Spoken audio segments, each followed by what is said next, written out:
राजनीति का एक चिरपरिचित चेहरा और नाम है कैलाश विजयवर्गीय।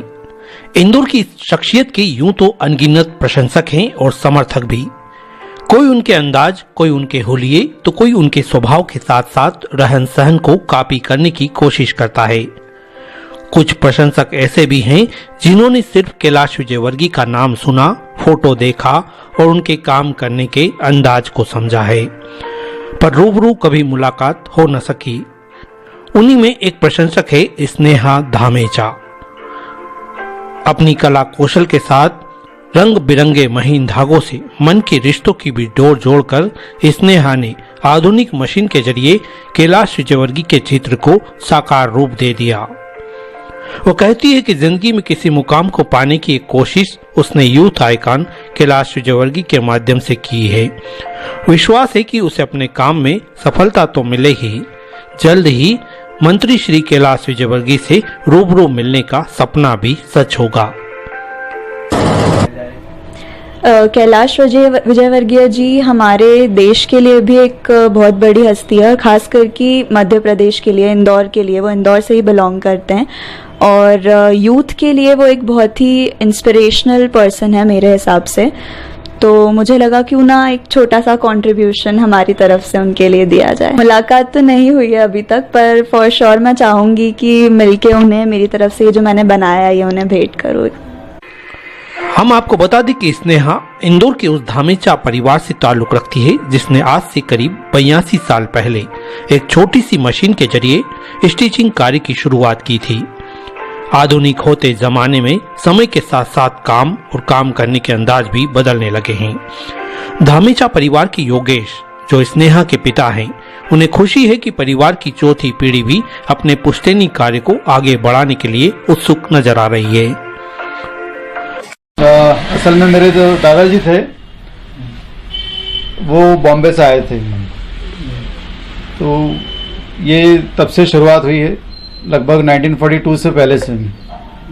जी किस स्तर पे शुरुआत हुई, क्या तब सिंगल एक मशीन पे काम चलता था उस समय, तो दादाजी अकेले करते थे।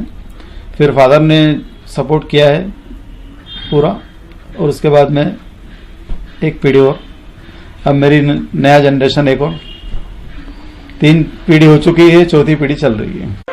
वाकई में किसी कार्य को करने के लिए जोश, जुनून, आत्मविश्वास के साथ किसी के हाथ की भी जरूरत होती है। स्नेहा इस मायने में खुश नसीब है कि वो हाथ और साथ उसी के पिता का है। वो कहती है कि सेंट पॉल कॉलेज से B.Com द्वितीय वर्ष की पढ़ाई करते हुए वो अगर अपना भविष्य अपनी ही पुश्तैनी कार्य में देख रही है तो आत्मिक खुशी भी है और मन में सुकून भी। इम्पोर्टेंट है, और मेरे हिसाब से मुझे शुरुआत से जैसे बिजनेस में बहुत ज़्यादा इंटरेस्ट था। जब से मैं छोटी थी तो मैं पापा को बोलती थी कि आप मुझे अपने काम के बारे में भी सिखाइए, बट उनका भी उस टाइम पॉइंट सही था कि पढ़ाई भी अपनी जगह बहुत ज़रूरी है, और मैं बहुत छोटी थी उस टाइम पे। तो उन्होंने बोला आप स्कूल ख़त्म कर लीजिए एक बार, फिर मैं कुछ नया आपके लिए चालू करके दूंगा। मैंने बोला।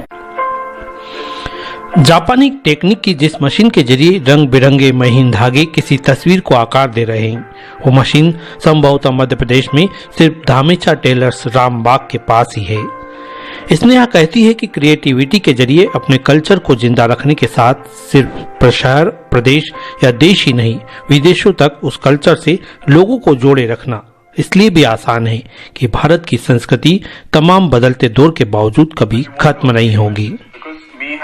ये एक ऐसी चीज होती है जो कभी बंद नहीं होती। बुटीक का काम, लेडीज का ये जो काम होता है, अपने यहाँ का कल्चर है जो साड़ियों का, सूट का, ये ऐसी चीज है जो एवरग्रीन है और मुझे नहीं लगता कभी अपने इंडिया में बंद होगी। और फॉरेनर्स भी अपने यहाँ का कल्चर अपना रहे हैं, बहुत तरीके की नई चीजें आ रही हैं। तो मुझे लगा इन सारी चीजों में अपनी क्रिएटिविटी डालना बहुत ज्यादा जरूरी है और अपने कल्चर को जिंदा रखना बहुत जरूरी है। मंत्री कैलाश विजयवर्गीय के चित्र को महीन धागों से जिस बारीकी एवं सुव्यवस्थित रूप से आकार दिया गया है, वो महज एक फ्रेम में नहीं बल्कि उन तमाम शौकीन लोगों की आंखों में भी कैद होगा जो कला के कदरदान हैं। शायद यही वजह है कि शहरी नहीं, प्रदेश के तमाम आम से लेकर खास लोग स्नेहा के क्रिएशन से प्रभावित होकर उससे संपर्क करने में लगे हुए हैं।